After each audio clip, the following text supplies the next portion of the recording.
Selamat sejahtera semua. Nama saya Huzi Yen dari Kumpulan 2 dan saya merupakan pelajar dietetik tahun 2 dari Universiti Sains Malaysia Kampus Kesihatan. Dalam sesi ini, saya ingin berkongsi tentang pemakanan sihat untuk mencegah diabetes mellitus jenis 2. Jadi, apakah yang anda fahami tentang diabetes mellitus jenis 2? Terlebih dahulu, izinkan saya menjelaskan sedikit tentang diabetes mellitus jenis 2. Diabetes mellitus jenis 2 juga dikenali sebagai kencing manis jenis 2. Penyakit ini merupakan satu keadaan di mana tahap gula di dalam darah adalah tinggi dari normal. Keadaan ini akan berlaku apabila pankreas dalam badan tidak dapat menghasilkan insulin yang cukup atau badan tidak boleh menggunakan insulin dengan berkesan. Terdapat banyak faktor risiko untuk kencing manis jenis 2 ini. Antaranya termaksudlah obes atau kelebihan berat badan, menghidap tekanan darah tinggi, mempunyai diet yang tidak seimbang dan juga kurang aktiviti fizikal. Jika anda mempunyai tanda dan gejala seperti cepat rasa dahaga dan luka lambat sembuh, kemungkinan besar anda akan mempunyai kencing manis ini. Jadi, bagaimanakah anda dapat mengawal paras gula dalam darah? Untuk pengetahuan anda, paras gula dalam darah dapat dikawal dengan mengamalkan cara pemakanan yang sihat. Di sini, terdapat 4 cara pemakanan yang sihat akan dibincangkan, iaitu mengawal pengambilan karbohidrat, pengambilan makanan yang tinggi serat, mengamalkan diet suku-suku separuh dan juga mengurangkan pengambilan makanan yang tinggi lemak. Pertama sekali, paras gula dalam darah boleh dikawal dengan mengawal pengambilan karbohidrat. Karbohidrat boleh dikategorikan kepada 2 jenis, iaitu karbohidrat kompleks dan karbohidrat ringkas.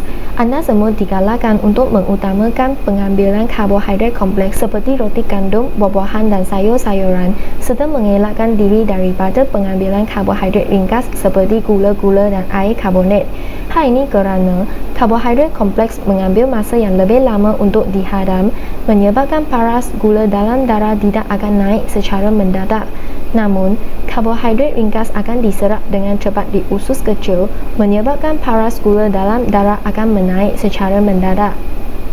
Selain itu, anda juga digalakkan untuk mengetahui tentang pertukaran karbohidrat supaya dapat membantu anda makan makanan seimbang dengan jumlah karbohidrat, protein dan lemak yang tepat. Bijirin, tepung dan sayuran berganji merupakan sumber karbohidrat. Sebagai contoh, 3 keping biskut bersamaan dengan satu sajian. Ini bermakna, jika anda makan 3 keping biskut, anda akan mendapat 15 gram karbohidrat dan 75 kalori dalam pemakanan anda.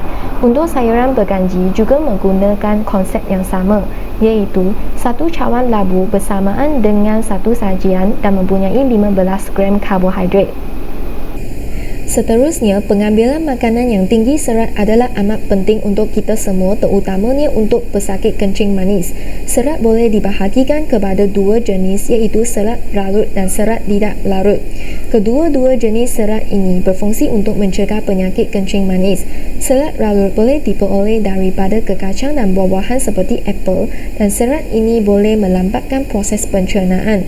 Manakala serat tidak larut boleh diperoleh daripada kulit buah-buahan dan juga sayur-sayuran yang berdaun hijau gelap.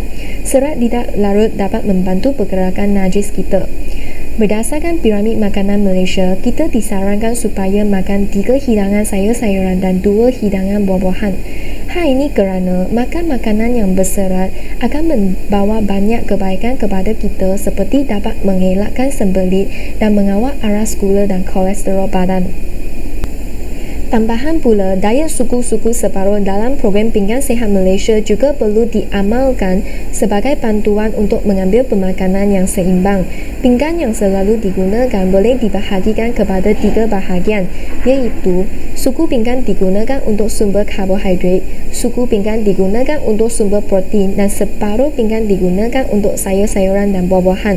Anda juga boleh menggunakan tangan sebagai bantuan semasa mengaplikasikan konsep ini, iaitu makan makanan berkarbohidrat seperti saiz genggaman, makan makanan protein seperti saiz tapak tangan, dan makan sayur-sayuran dan buah-buahan seperti saiz cukup. Bagi melengkapkan hidangan, air kosong juga digalakkan untuk menggantikan minuman bergula. Akhir sekali, anda juga digalakkan untuk mengurangkan pengambilan makanan yang tinggi lemak kerana kandungan kolesterol dan lemak tebu yang berlebihan akan menghalang insulin untuk berfungsi dengan baik. Sebenarnya, lemak tebu merupakan lemak yang kurang sihat, manakala lemak tidak tebu merupakan lemak yang lebih sihat. Jadi, semasa menyediakan makanan, anda boleh memilih ayam tanpa kulit dan lemak. Anda juga boleh menggunakan cara memasak yang lebih sihat seperti mengukus, merebus atau mencelur. Secara kesimpulannya, semua lapisan masyarakat perlu menjaga kesihatan diri melalui pemakanan yang sihat supaya dapat menjauhkan diri daripada penyakit kencing manis. Terima kasih kerana sudi meluangkan masa untuk menyertai ceramah pada hari ini dan saya berharap ceramah ini dapat memanfaatkan anda semua. Sekian, terima kasih.